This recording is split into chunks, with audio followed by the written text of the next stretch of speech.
Good evening, everyone. This is Wayne over at the Alchemical Tech Revolution YouTube channel. Tonight, we're going to be looking at a special little book here that comes out of the Ancient and Mystical Order Rosae Crucis, the Ancient Mystical Order of the Rose Cross. This is a Rosicrucian group, and basically the gentleman who wrote this, his name is Dr. R. Swinburne Clymer, M.D. He was a Grand Master in this order and a very important fellow back in the early part of the 1900s up into the mid-1900s. And he was one of probably the premier occultists and masters of this type of thing of our time. So any writings of his that you could get your hands on, I would highly recommend reading. And this one in particular that I found is really quite interesting because it makes a lot of very telling and very outright admissions, shocking admissions right here. And we're going to read those here tonight. And I don't think I really have to add much to what's being said as far as my little interpretations and asides on things, because it's pretty cut and dry, the language. So you'll see right out of the gate here when I start reading it. This one's one that's going to answer a lot of questions for people that people have had questions about, things we've heard through the years that we were unsure if there was really something to it or not. Well, we're going to get the answers right here, and I'm just going to read the introductory part of this book. This book is called The Divine Law Mastership, a fundamental textbook for all students enrolled in the secret schools, by R. Swinburne Clymer, M.D., also author of Philosophy of Fire, The Rosicrucians, Race Regeneration, The Way to Happiness, and Making Health Certain. This was published by the Philosophical Publishing Company at Beverly Hall, Quakertown, PA. Copyright 1922. So, without further ado, we'll get right into it. Introductory. And this is reading verbatim from the book here, folks. Introductory. This book is not addressed to the general public, but more particularly to those who are truly seeking for something aside from the ordinary, or that which is termed orthodox, and we shall therefore feel entirely free to express ourselves without reservation and to interpret the divine law as we have been taught it. When we entered the portals of the Great Fraternity in 1893, there were then established in America 5 branches of the ancient mysteries. These were the Rosicrucians, the Hermetics, the Magi, which were the priests of Melchizedek, the Illuminati, and the priesthood. I'm going to pause right there, folks. Illuminati, okay?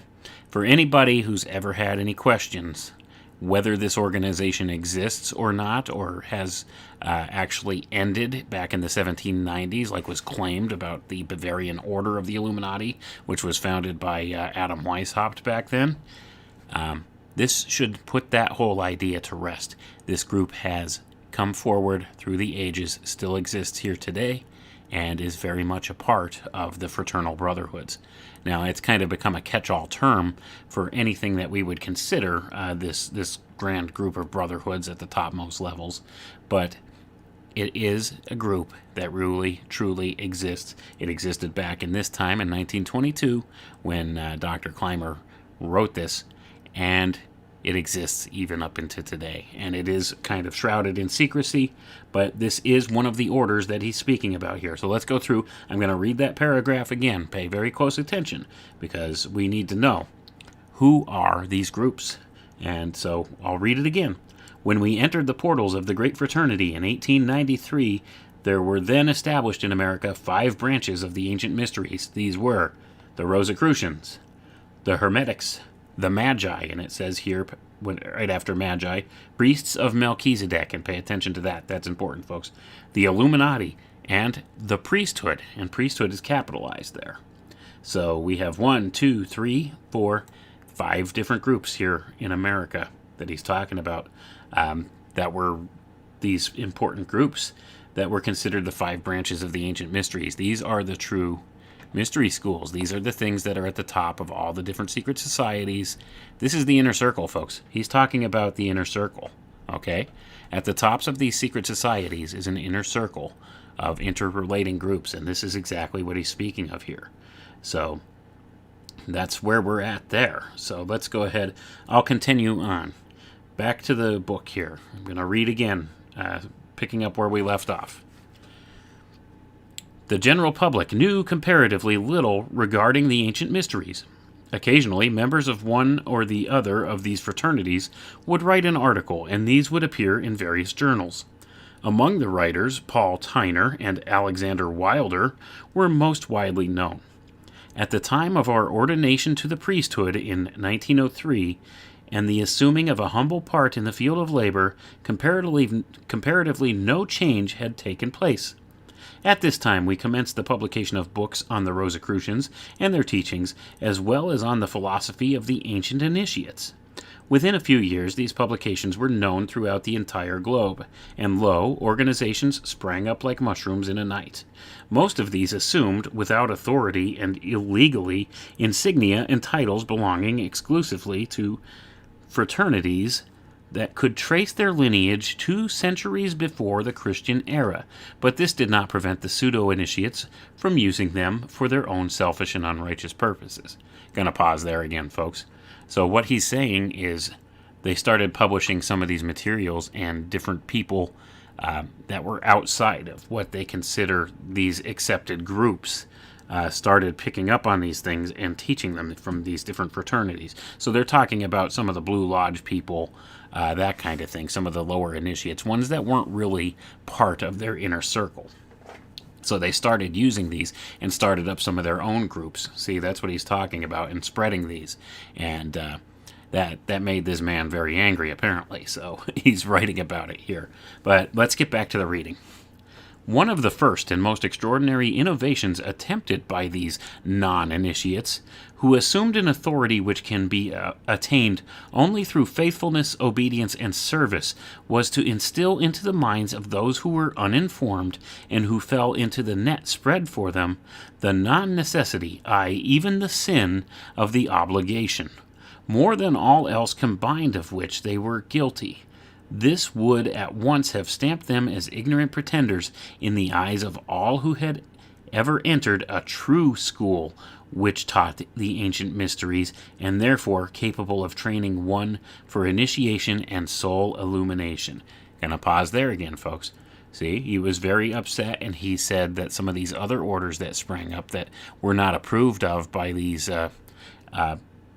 upper-level members, these 5 councils that he's speaking of there, these 5 different fraternal brotherhoods that were interconnected, the ones that they didn't approve of, they called them basically fake and said that they were not the real deal. Okay, now whether there's any truth to that or not, it seems like some of the teachings are probably the same, but I think this is mostly just this inner circle trying to discredit anybody who ran away with their secrets and let them out.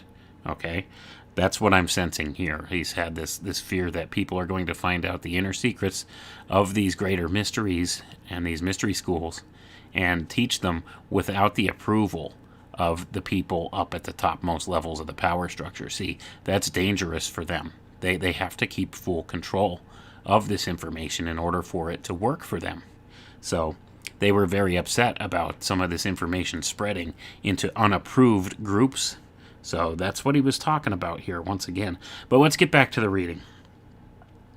The apostolic dissension of the priesthood of the Magi dates beyond the year 4255 BC.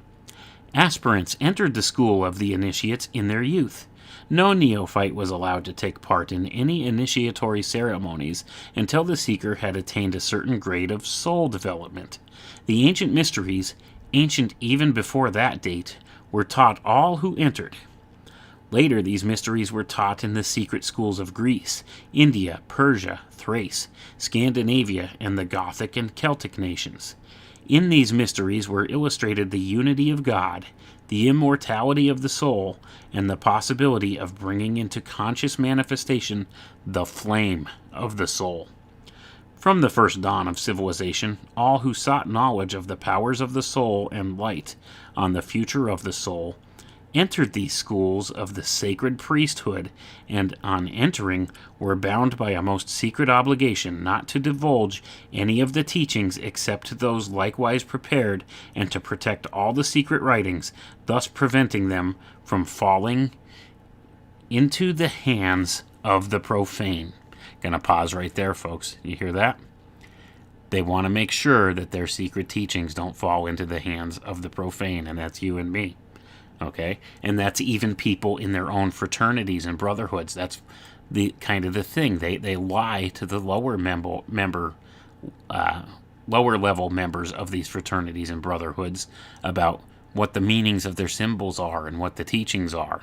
Okay, there's different layered meanings to a lot of this stuff, and only the ones at the highest, most levels are allowed to know. And that's kind of what they're talking about here. So they have to take an oath, and we see this within the Freemasons too. They swear an oath not to reveal any of the secrets of their order. Let's continue on. Written history admits that all the wise men were initiates in the mysteries, and the true Rosicrucian school, as well as the Order of the Magi, are direct descendants of the ancient priesthood, and today, as in ages past, they demand of their proselytes an obligation. When, therefore, usurpers, who had themselves never taken an obligation in the secret schools, and consequently had neither been instructed nor trained, took for their own selfish purposes honored titles such as the Rose Cross and the Illuminati, and impressed upon their followers the undesirability or necessity of the obligation, they at once proclaimed two things. First, that they, not having entered the secret schools, could not possibly teach or train their followers in anything which is taught in these fraternities. Second, having been neither trained nor taught in the fraternity whose honored name they assumed, they were deliberate frauds of the deepest dye, for there is no greater villainy than the use of a religious cloak for selfish purposes. Gonna pause right there again, folks. So he's speaking about these ones that take up these teachings falsely, and take on these exalted names and stuff falsely, and he's actually correct about this. This is how a lot of this stuff has happened. A lot of these ancient mystery school teachings, they're not inherently bad or evil, okay? But what has happened is people who, for their own selfish gains, have trying to take and keep these secrets from people for use for control over people, have been using them maliciously against the public. And so in a way he's correct about this. Now, whether or not he thinks he's on the right side of things or not when he's writing this, who could say? I myself find secrecy like this repugnant. There's no good thing can come from this kind of secrecy. So the thing is, that's what's bound to happen when you have a structure like this that's keeping secrets from who they view as the profane.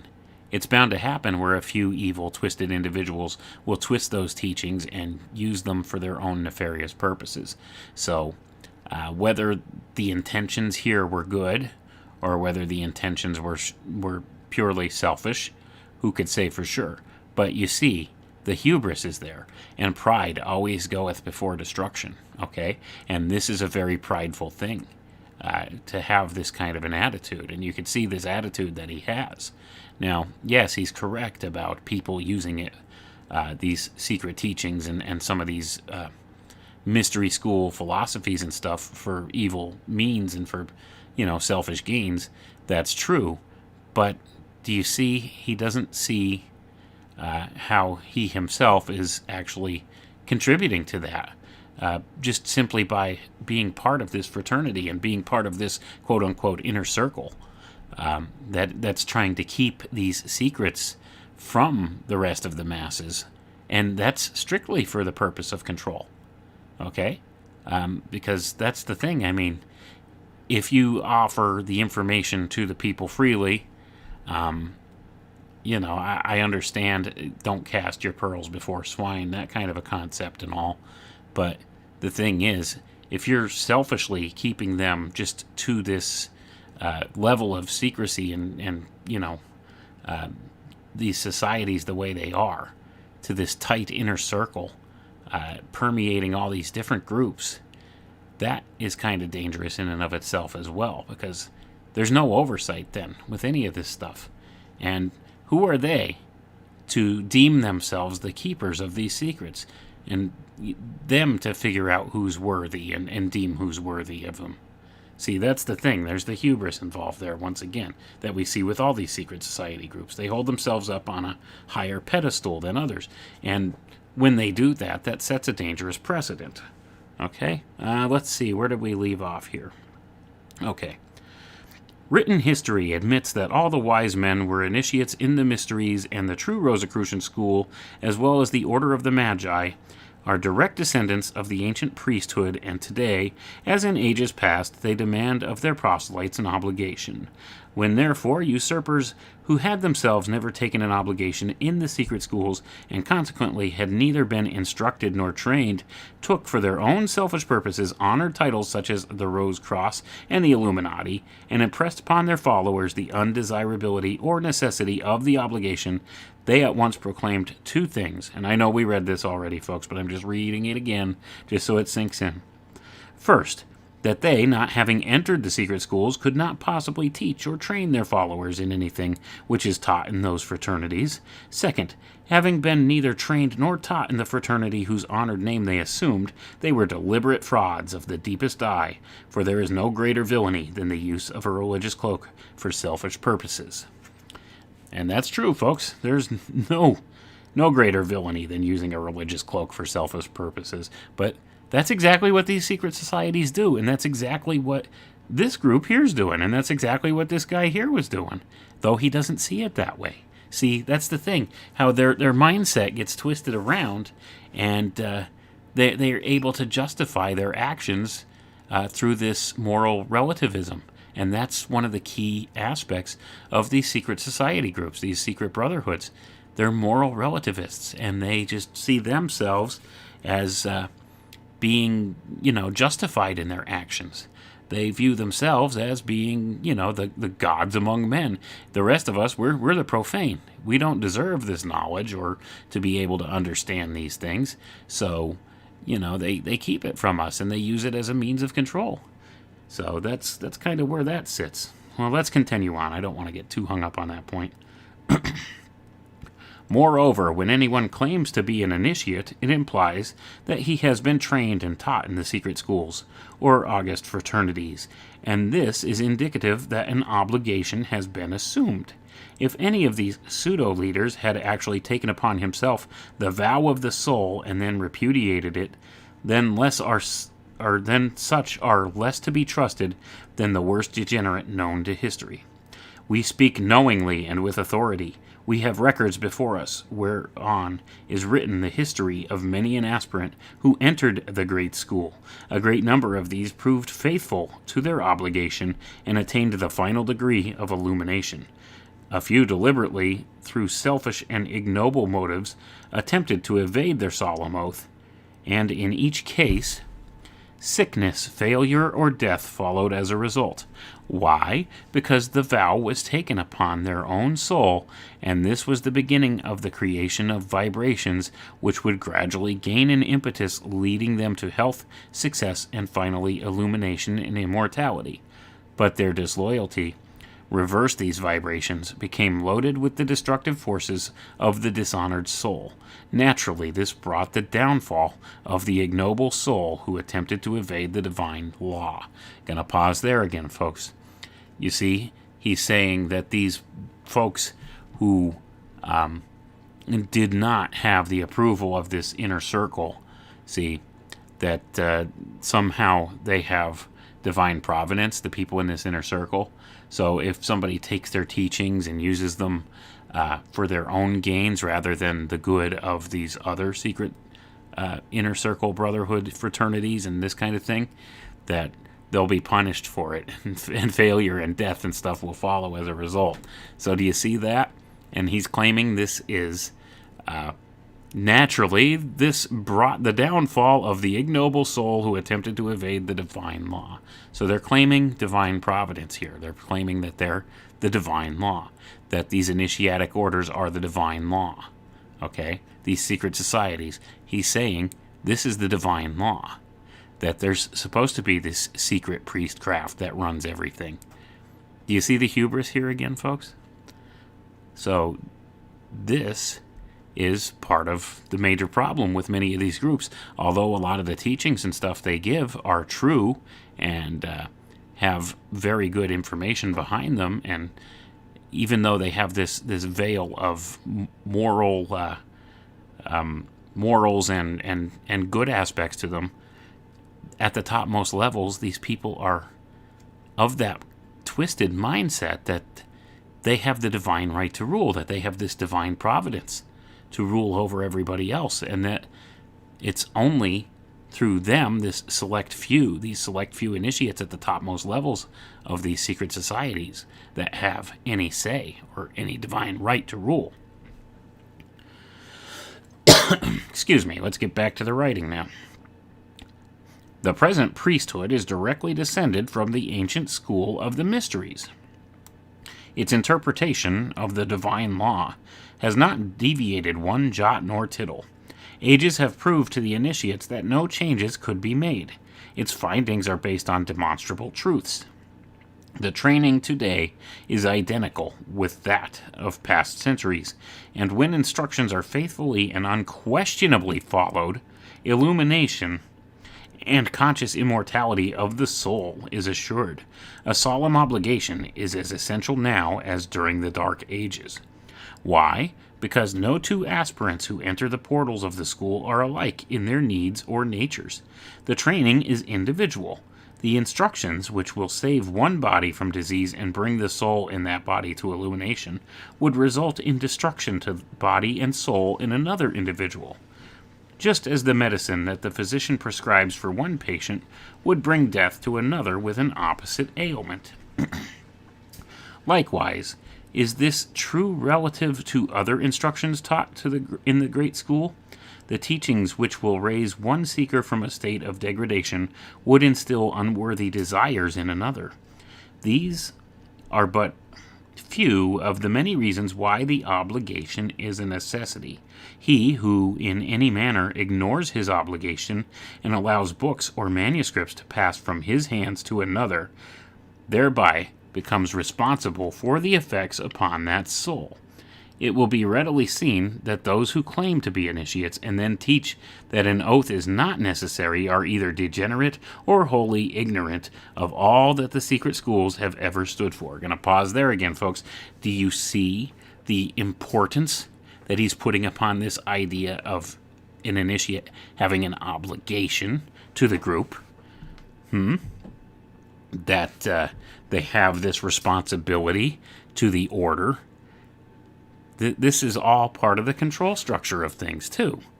And, he's saying that anyone that claims to be an initiate and teaches that an oath is not necessary is either degenerate or wholly ignorant of all that the secret schools have ever stood for. That should tell you something about what these secret schools stand for, folks. The fact that you have to take an oath, and it's usually a blood oath, an oath on your life, to be part of this, and then you're obligated to them. It's like the mob, okay? It's like organized crime. Same thing. That's what it is. That's what it is. That should tell you everything you need to know about these secret fraternities and brotherhoods, okay? But we're just going to move on from there. Let's read on. The priesthood of the Magi, or of Melchizedek, is older than any written record possessed by man.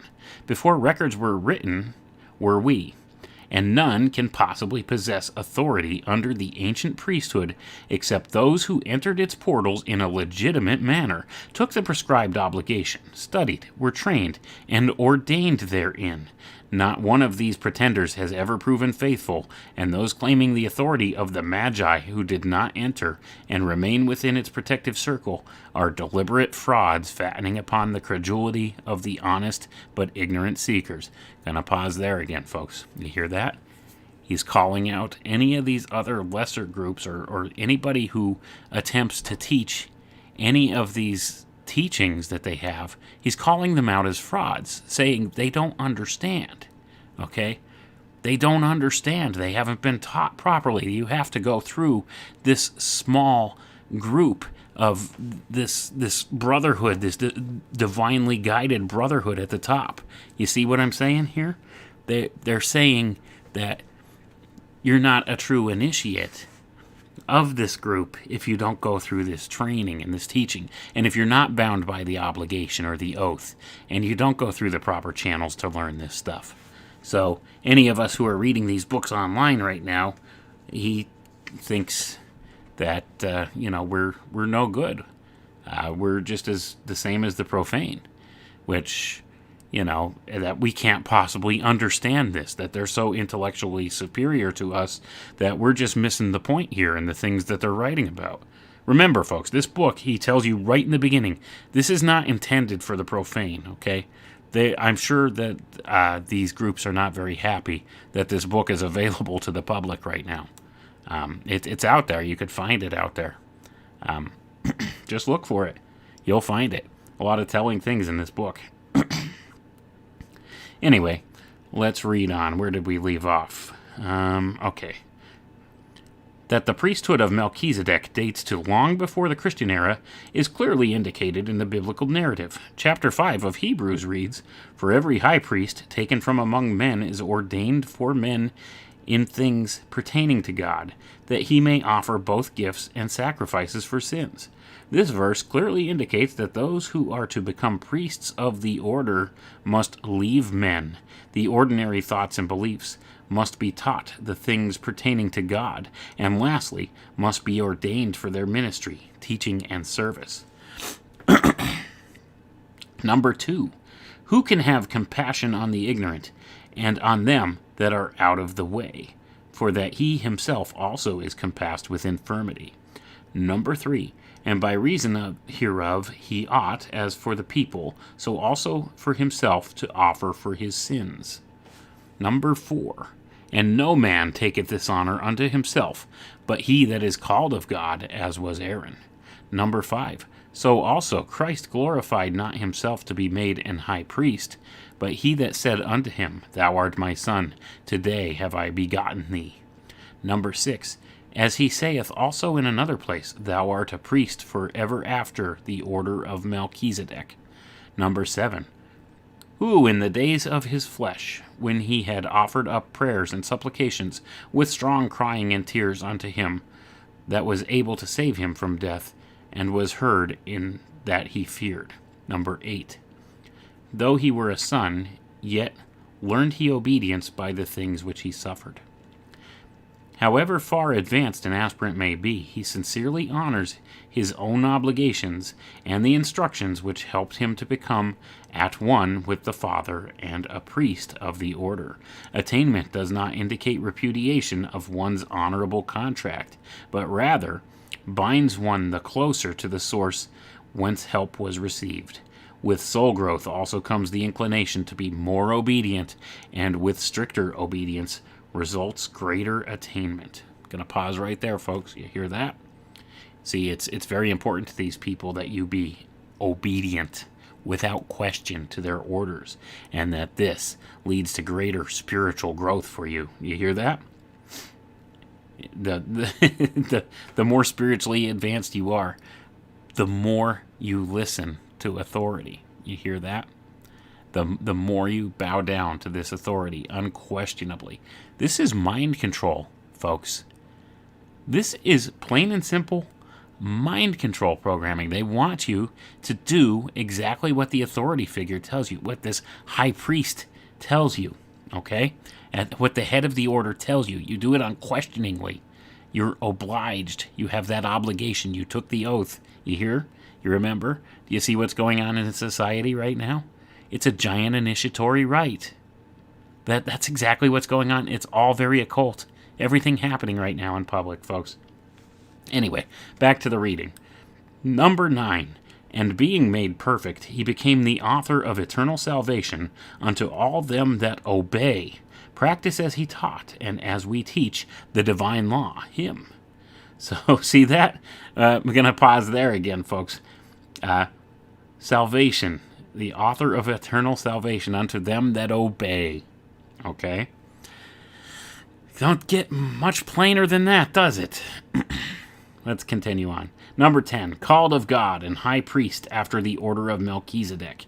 Number 11, of whom we have many things to say and hard to be uttered, seeing ye are dull of hearing. Number 12, for the time ye ought to be teachers, ye have need that one teach you again, which be the first principles of the oracles of God, and are become such as have need of milk, and not of strong meat. Number 13, for everyone that useth milk is unskilled in the word of righteousness, for he is a babe. Number 14, but strong meat belongeth to them that are of full age, even those who by reason of use have their senses exercised to discern both good and evil. In the last 3 verses, we find clearly indicated the absolute need of a double doctrine. Gonna pause there, folks. A double doctrine, you hear that? There's one doctrine for the lesser initiates, and there's one doctrine for the greater initiates, okay? So they deceive their lower classes of their initiates with this stuff. That's the double doctrine. That's also why they hide everything in esoteric secrets. They hide it in a surface narrative. The exoteric. They use exoteric stories to describe esoteric ideas. And if you don't have the key to the esoteric ideas, if you don't understand, you think they're talking about something completely different. There's your double doctrine. Okay? Double speak. Where have we heard that before? Let's continue on. The simpler instructions are open to all who have not advanced beyond the threshold, and the more advanced, individual training is for those who have entered the portals of the temple. Those who seek to be so instructed must be willing to take upon themselves the solemn vow for protection of themselves, their fellow men, and the fraternity. There are other references to the ancient priesthood, as for instance, that in verse 20 of chapter 6, Hebrews, whither the forerunner is for us entered, even Jesus, made an high priest forever after the order of Melchizedek. Another reference, and one clearly indicating that the priesthood of Levi was thereafter divinely repudiated, though the laws previously taught by it still continued in force, is found in the 11th verse of the 7th chapter of Hebrews. If, therefore, perfection were by the Levitical priesthood, for under it the people received the law, what further need was there that another priest should rise after the order of Melchizedek, and not be called after the order of Aaron? Gonna pause right there, folks.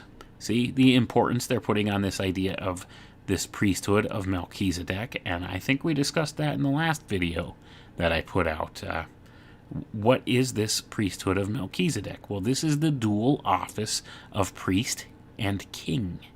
This is the combination of government and religion. Okay, this is the priesthood with the statehood. Priestcraft combined with statecraft. Okay? This is the template for the Vatican, and it's the template for the coming new technocracy. All right? This is what's going on. They're trying to combine this idea of, that the Vatican has represented here for the past several thousand years, and they're porting it over into this new technocratic control model. Because you see, what they're doing is they're ripping the very soul out of this thing and replacing the spirit thereof with the spirit of something else. And this is what Antichrist is. Okay? So this is what the control system is. They're taking the humanity away, is what it basically is. They're trying to rip away the vestiges of humanity and replace it with something artificial. And that's kind of what this whole idea represents, this priesthood of Melchizedek. They're appointing this to pretty much the artificial intelligence. And that's what they're trying to do. They're trying to port over these functions of priestcraft and statecraft to artificial intelligence and put that in charge. That's the Antichrist system, folks. that's what's coming. That's what's been predicted in the Bible. That's what everybody is talking about when it comes down to it, as to what is this spirit of Antichrist. Well, that's it. It's completely inhuman. It takes away the human element of it all and just replaces it with this pure control structure. Because you see, men are flawed in their decision-making process. But for some reason, these people in positions of power seem to think that machines are less inclined to make those kind of mistakes, especially in artificial intelligence. And that's one of the core aspects here that we're looking at. But anyway, not to ramble on too much about that, but let's get back to the reading here. Let's see, where did we leave off? All right. Another reference, and we read that part. Sorry about that. The ancient order of the Magi, priests of Melchizedek, continues today, fully functioning as it has the... I can't make out what these words say because this part of the page is ripped and burned away in this book that's been scanned in. The ancient order of the Magi, priests of Melchizedek, continues today, fully functioning as it has the mysteries or something like that of the past. All true seekers may enter its portals by... and I can't make out what that says. Well, anyway, we'll continue on from where I can read, because that's, like I said, the page is torn or burnt right there of this when it's scanned in. Obligation that is required. The instructions are elemental, and the termed the divine law and the science of the soul. They are also advanced to meet the requirements of the individual aspirant. Ordination to the priesthood can be conferred upon all who have proven worthy and withstood the necessary tests. Okay, we're going to continue on here. Another fallacious and destructive belief instilled into the minds, hearts, and souls of the uninstructed by the inculcators of false philosophies is that of something for nothing. They claim that all instructions and training should be free and without compensation, despite the uncontradictable fact that there is nothing free in nature, that with every breath which we inhale, millions of creatures must lose their lives so that we may live. Gonna pause right there, folks. He's talking about the law of reciprocity. I can't even say that word right, pretty much here. He's saying here that... There's always, for every action, there's an equal and opposite reaction, okay? He's talking about something in that kind of vein here. I don't know if I necessarily agree with his, his statement there that for every breath we inhale, millions of creatures must lose their lives so that we may live. I don't know if that's necessarily the case, but, I get what he's saying. Let's continue on and see what else he has to say about this. The law of the universe is equal exchange. If one renders another service, that other must compensate in some way or stand indebted to nature's law until such time as full returns have been rendered. Gonna pause right there. You see, they do teach some true aspects of things there. I think there is some truth to that statement and to that concept. That exchange, that if one renders another service, the other must compensate in some way. You see, this is the belief system of these people, and that's why they believe so heartily in this idea of karma and karmic retribution, and why they also use methods such as revelation of the method, what we would call predictive programming in the conspiracy circles.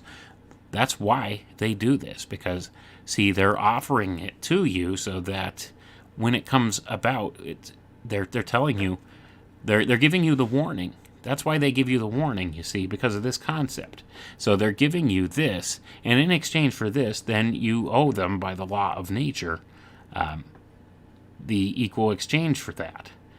So at that time, you get full returns for the services rendered. So they're offering you this service. They warned you this was coming, and now, when it's time that this actually comes about, you pay them back in some way or another. See? They're always trying to invoke this kind of an idea on us.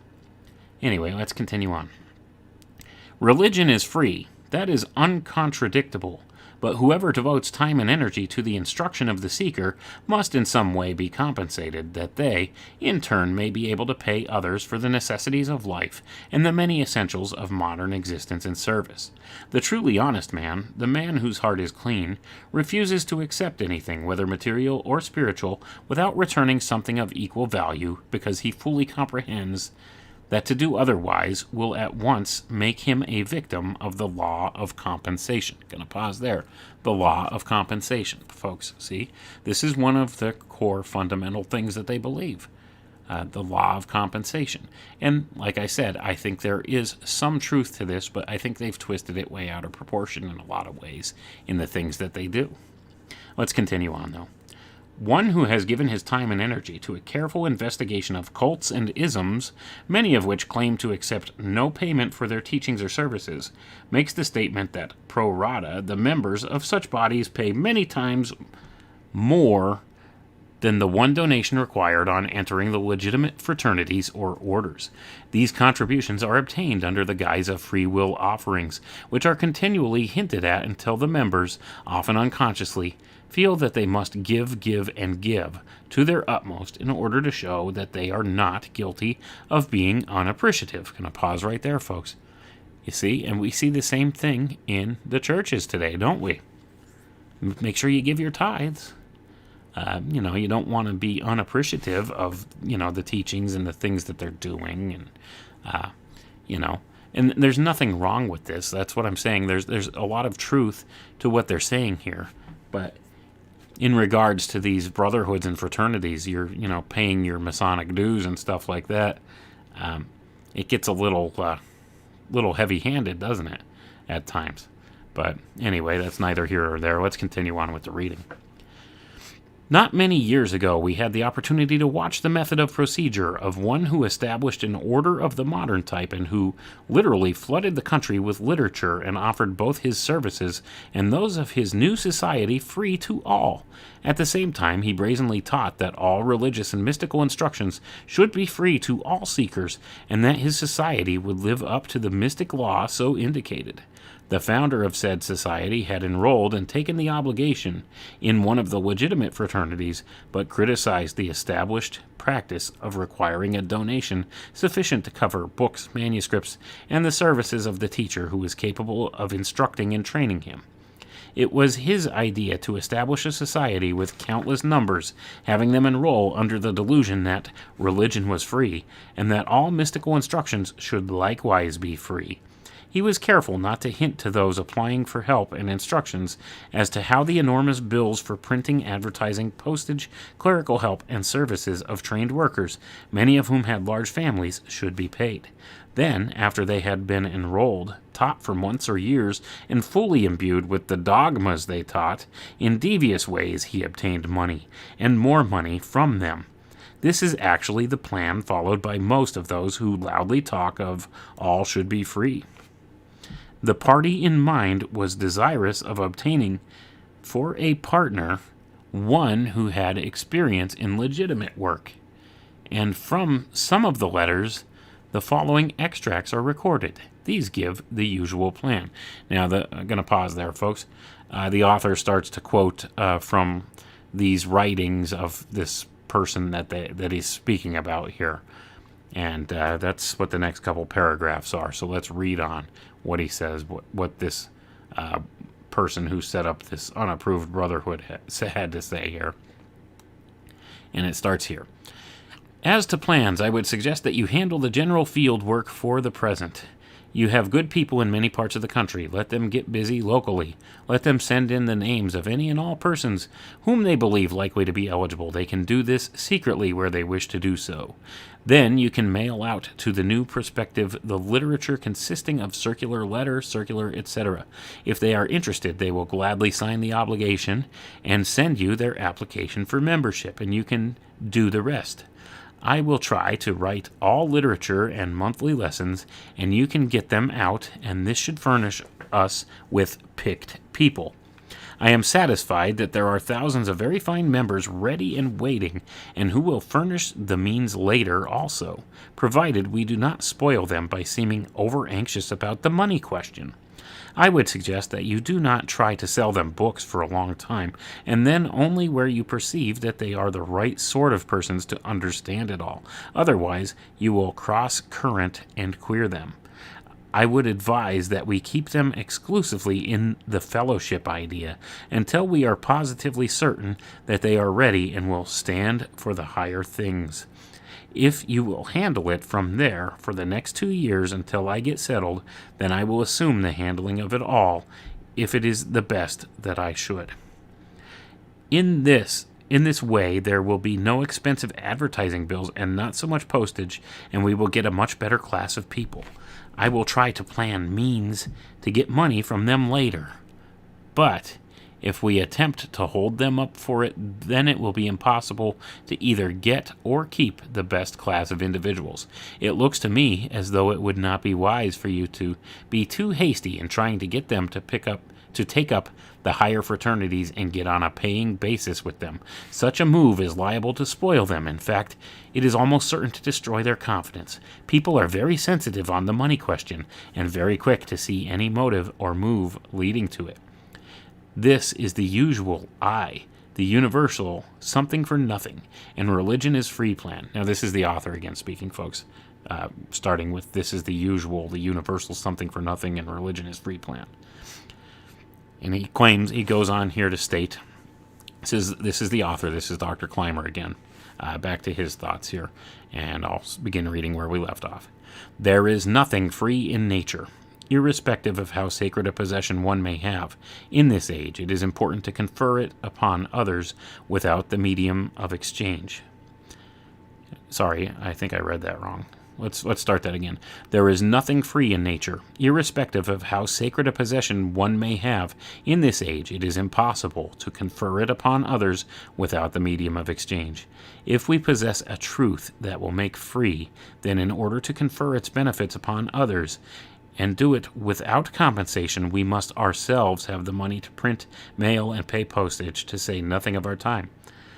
By doing this, we at once make debtors of those who accept, and they will be bound, body and soul, until such time as they have returned a just compensation. Gonna pause right there, folks. Do you see this concept here? So, whenever somebody's offering you something for nothing, you're bound, body and soul, to them until such time as you've returned a just compensation to them. Do you see how this works? Did you get your free flu shot? I'm just saying, that's exactly this principle that this is based on. And like I said, they do teach some true principles and stuff here, and sometimes they twist them into a perversion of how they should operate, and it's definitely nefarious. Okay, going to continue reading here. If we have not the money, and the one who is desirous of being taught furnishes it through a free will offering, then the aspirant is paying more than for value received, and others who have the benefits conferred upon them become his debtor. Therefore, spiritual beggars until they have compensated him. In all the ramifications of life, men and women have learned through experience that they must pay a fair price for value received, but in the field of the occult and the mystic, charlatans have so blinded even many honest seekers that they are actually deluded by the belief that salvation of soul is free, and that somewhere someone will labor for them without a thought of compensation. The law of compensation demands that we shall accept nothing, be it material or spiritual service, without making adequate returns. This is part of the divine law, which the secret schools have always inculcated in their neophytes. We close with our introductory statement. This book is not addressed to the general public, but more particularly to those who are truly seeking for something aside from the ordinary or orthodox. We have been fearless and frank in our remarks, so that there no longer could be any misunderstanding relative to the work and teachings of the legitimate fraternities. Fraternally given, R. Swinburne Clymer, Exalted Grand Master, Illuminati Americani of the world, Supreme Grand Hierarch of all the High Priests, Order of the Magi, and Priests of Melchizedek of the universe. You hear that, folks? Boy, does this guy have some titles or what? Exalted Grand Master, Illuminati Americani of the world, Supreme Grand Hierarch of all the High Priests, Order of the Magi, and Priests of Melchizedek of the universe. Wow. So this guy is telling you, you don't get something for nothing in this life, folks. That's one of the basic messages of truth you could get out of this. But the other part of this are some of the shocking and stark admissions in here that Dr. Clymer was making. The existence of these fraternities, these secret brotherhoods, they've really kept a tight lid on this stuff for the longest time. But this is actually who are at the inner circles of all these other smaller secret society groups. Things like the Masons and, some of the other orders, the Rosicrucian Brotherhoods, the Order of the Eastern Star. The list goes on and on. The Golden Dawn. All of these secret societies, at the topmost levels of these, are intertwined. This inner circle of this secret brotherhood that runs all these things. Okay? This guy was one of them. He was very high up in there. And you heard his opinions upon any of those who did not meet the approval of this inner council. And, those were his thoughts. And he really gave us some good nuggets of information in there, true and valuable information. But just the shocking admissions made in there that this secret group at the topmost of the power structure has been, he says they could allegedly trace the dates of their founding back to the year 4255 BC and beyond that. So, I mean, you're talking about these secret teachings have been passed down through generations in these many different orders. And he's talking about things like divine law here. And you see how they view themselves as being the keepers of these secrets of the ages. They're the arbiters of this divine law, that it's their divine providence to do so.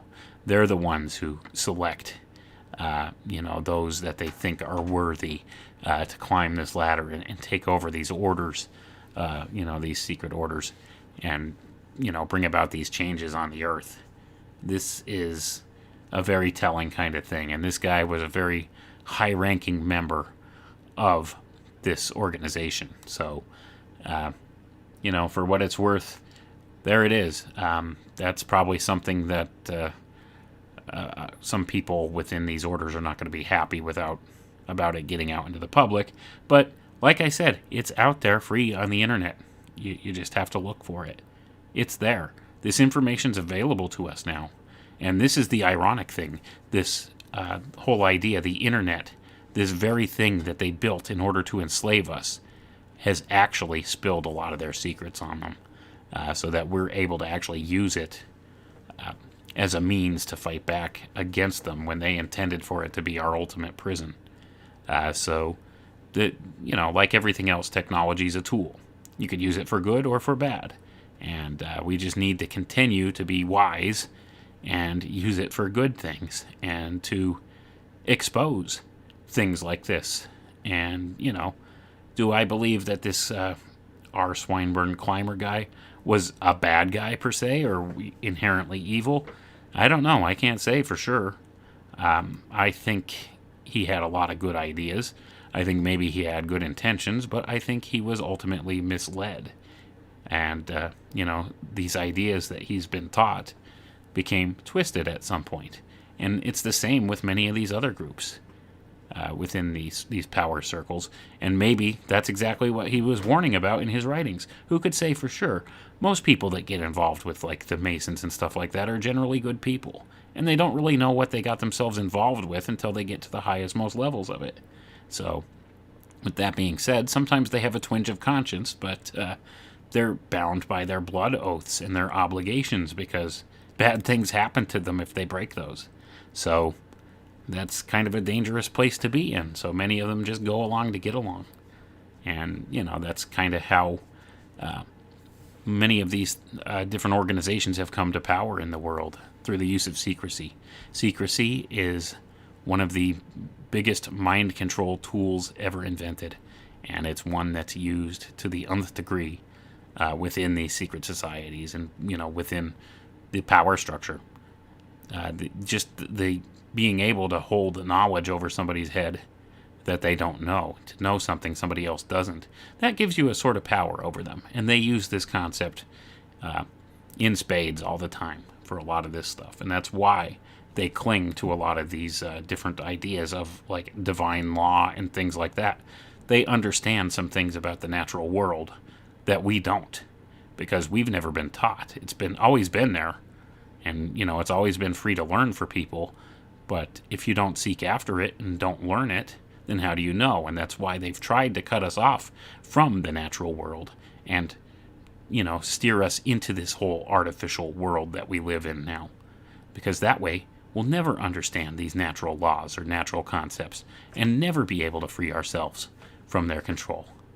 And that's basically what it's about. So at the end of the day, we could either read this stuff, understand what they're talking about, try and find out more about this natural world we live in, and more about divine law or natural law and the things that really bind us here and the things that they've used against us to bind us. Or we could just sit back and be happy little sheep and be chained to a computer in an eternal cycle of debt and misery for the rest of our existence here. Or we could stand up and be free humans and speak out against this stuff and have a better future. So, anyway, thanks for hanging out with me again tonight, guys. That's the end. Like and subscribe. Catch you next time.